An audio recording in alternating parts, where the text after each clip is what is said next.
Mutiny on the Bounty by Tim Vickery. Chapter 1. From England to Tahiti. It was a cold day in December 1787. There was a strong wind and a green sea.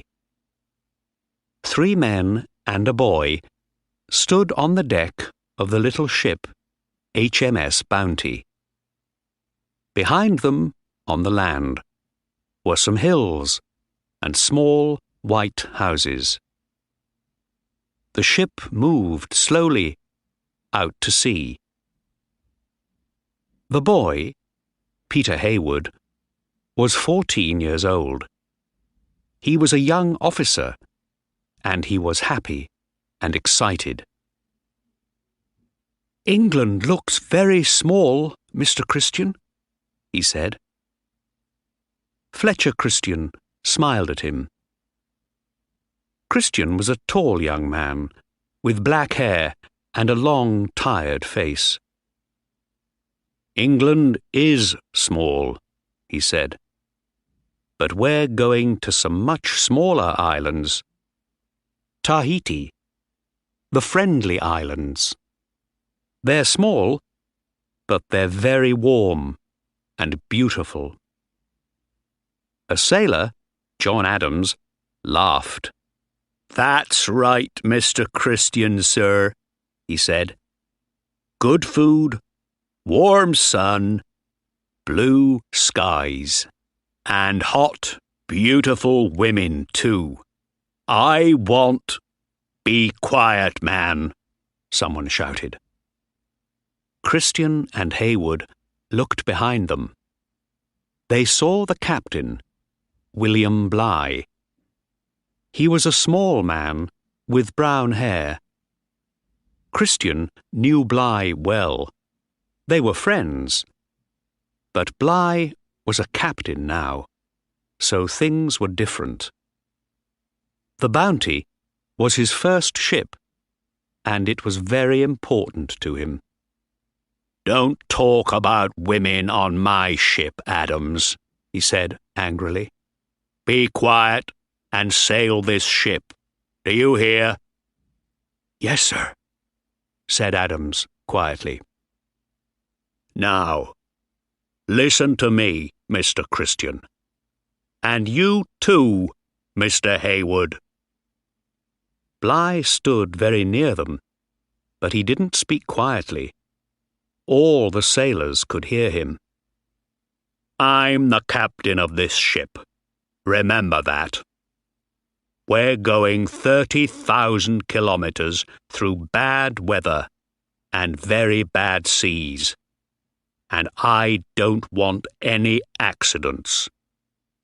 You are officers, so you don't talk to sailors about women or drink or anything. You must work hard, and your sailors must work hard too. Do you understand me, Mr. Christian?" "Yes, sir," said Christian. But he didn't look happy. "Good. And you, Mr. Heywood?" "Yes, sir." The boy looked at Bligh, afraid. Then Bligh smiled. "Is this your first time at sea, boy?" "Yes, sir." "Well, you must work hard and listen to me. One day, perhaps, you can be a captain too. Would you like that?" "Yes, sir, of course," Peter Heywood smiled. "Right then. Mr. Christian, look at those men there. They aren't working. Run and talk to them, quickly." Bligh smiled again at Heywood. "In a happy ship, the men must work hard, but the officers must work harder. Do you understand, boy?" The Bounty sailed south across the Atlantic. For 10 days they were in a storm near Cape Horn, but they could not sail west because of the strong west wind. So they sailed east to South Africa, Tasmania, and Tahiti.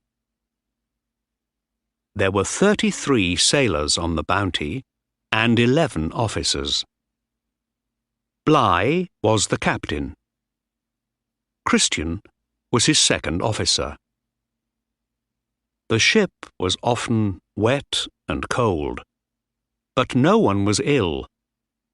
Once, Bligh gave the sailors some apples, but they would not eat them because they were old and bad. Bligh was very angry. "Damn you men!" he shouted. "Apples are good for you. You eat them, I say." On the 26th of October, 1788, the Bounty arrived at Tahiti. The islanders came to the ship in big canoes with food. The king of Tahiti, Otto, was friendly. Bligh went to Otto's house and gave him things from the King of England. "Thank you, Captain," Otto said. "You are welcome here. I must give the King of England something too. But he's a rich man. What would he like? Do you know?" Bligh smiled. It was an important question. "My king is very rich, Otto," he said. "But we don't have any breadfruit trees in England. My king would like some for his people in Jamaica. Can I take some on my ship?" Otto laughed. "Of course," he said. "That's easy. Take lots of them. My people can help you." The Bounty stayed at Tahiti for 5 months, and by March there were 1,000 breadfruit trees on the ship. Tahitian children played on the ship, and in the evenings the sailors danced and sang with the women. One morning, some sailors and Tahitian women took a ship's boat to a different island. Bligh was very angry. When the sailors came back, he put chains on their legs. Then he shouted at his officers and men.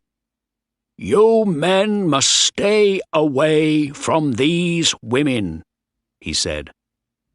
"You must all listen to me and work hard for me and the king." Some officers kept pigs on the ship. Sometimes Bligh took the pigs from his officers. "I'm giving this food to the sailors," he said. "They need it, not you." April the 4th was the Bounty's last day in Tahiti. The ship was full of food and people. Otto and his family, all the sailors and their Tahitian friends. But nobody sang or danced. Everyone was quiet and sad. Peter Heywood saw John Adams with a Tahitian woman. She cried, and he talked to her for the last time. Then she got into a canoe and went back to the island. Peter stood near him sadly.